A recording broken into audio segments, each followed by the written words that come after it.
Labvakar! Paldies līdzjutējiem! Lieliska atmosfēra stadionā. Ļoti patīkami bija spēlēt un domāju, ka atbalstītājiem patika gan atmosfēra, gan spēle. Un par spēli bija tas pats, ko mēs gaidījām. Zinājām, ka pretinieks atbrauks šeit ne tikai pastaigas dēļ, bet viņi cīnīsies un ļoti daudz pēdējās dienas strādājam pie pretinieku centrējumiem. Esmu ļoti apmierināts ar mūsu aizsardzību, izņemot viena situācija pirmajās minūtes pie rezultāta 1-0. Gan centra aizsargi, gan pussargi ļoti labi tika galā.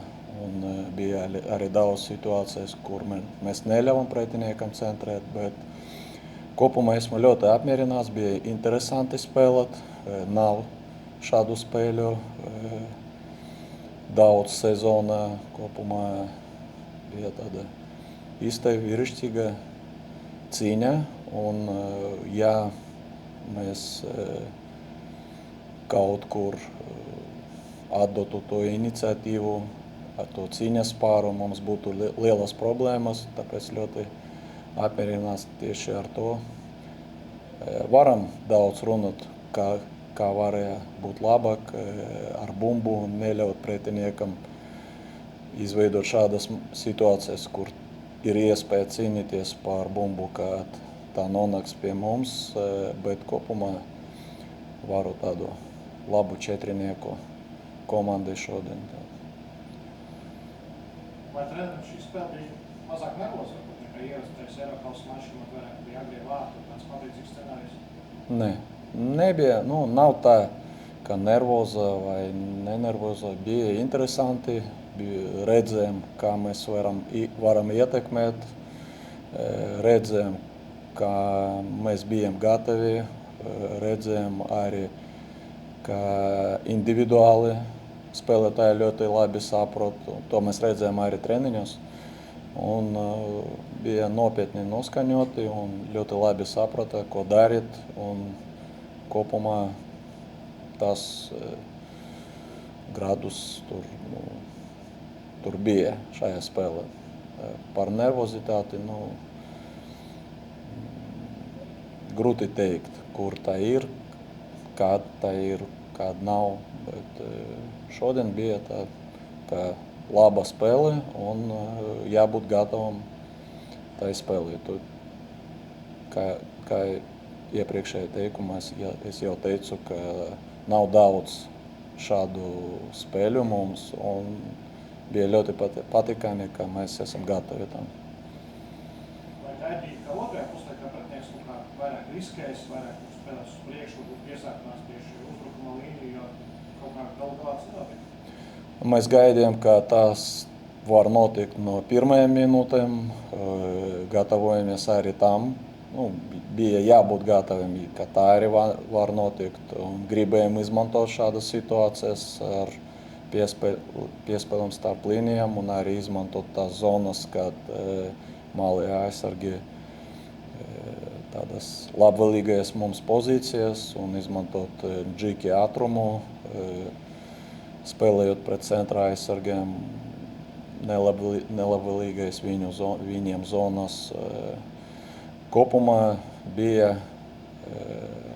gatavība jebkuram gadījumam un otrajā puslaikā, mēs to redzējām, un kaut kur aizsardzība bija jābūt vairāk disciplīnas, bet arī daudzas reizes varējām izmantot šai situācijas par sevi labvēlīgu.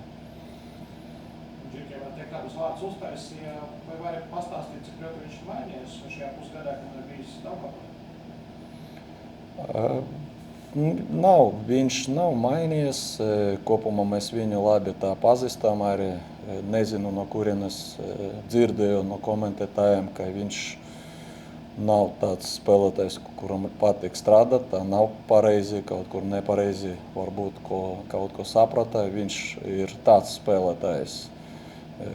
Kopumā, ja viņam ir kaut kādas problēmas ar veselību, un mēs gribējām, lai viņš uzņemtu to formu, šīs kondīcijas, jo sagatavošanās posmā viņš nestrādāja pilnvērtīgi, un tāds plāns bija, ka viņš spēlēs un pēc tam atgriezīsies.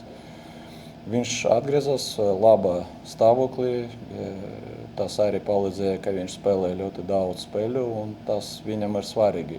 Mēs to arī zinājām, arī mūsu 24. sezonā, kad viņš daudz spēlēja, viņš var teikt, ka viņš bija viens no svarīgākajiem spēlētājiem kausa spēles, bija daudz prakses, un viņš varēja rādīt savas kvalitātes.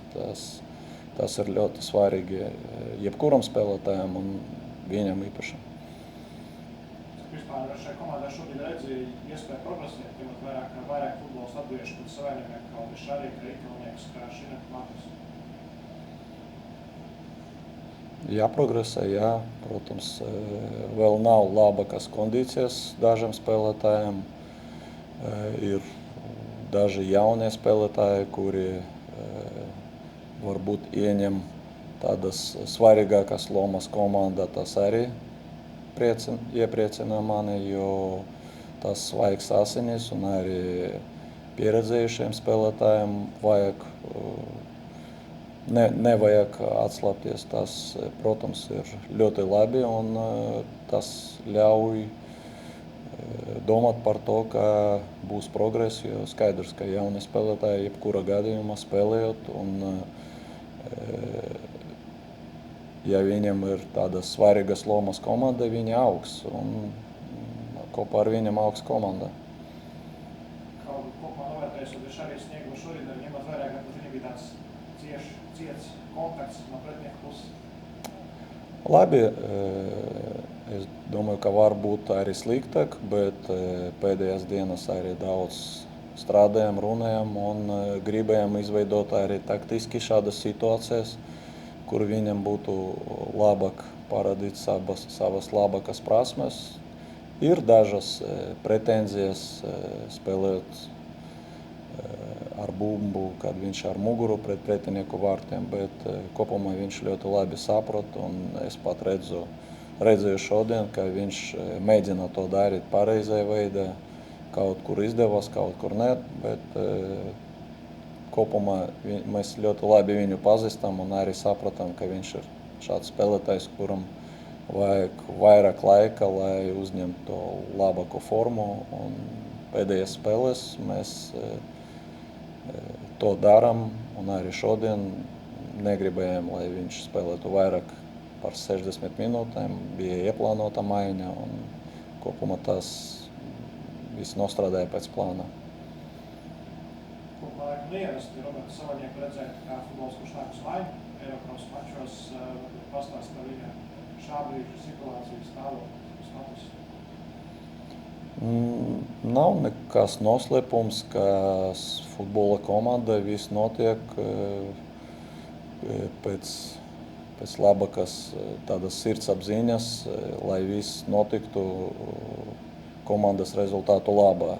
Šodienas spēlē mēs redzējām, ka Filipovičs labāk tiks galā ar tiem pienākumiem, kuri bija šodien jāizpildēja, zinot pretinieku, un tāpēc bija tāda izvēle. Bet tas nenozīmē, ka Roberta loma nav svarīga komanda. Iepriekšējo spēli viņš bija viens no labākajiem, varbūt pat labākais komandā, un kopumā tā ir ļoti labi, ka šāda grafika mums ir daži spēlētāji, kuri var aizvietot vienu otru.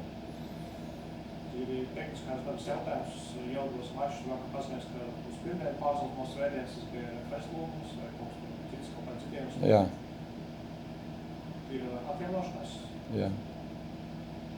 Par nākamo kārtu, es domāju, ka Islanda vai es kaut ko minimāli paprasījis pasties? Ne. Tikai flashskora paskatījos pēdējo rezultātu. Tad nekas sajūt uz komandā otrās līgas, kur iespējams mums ir jāpacenšās vai rast ierastas. Kas?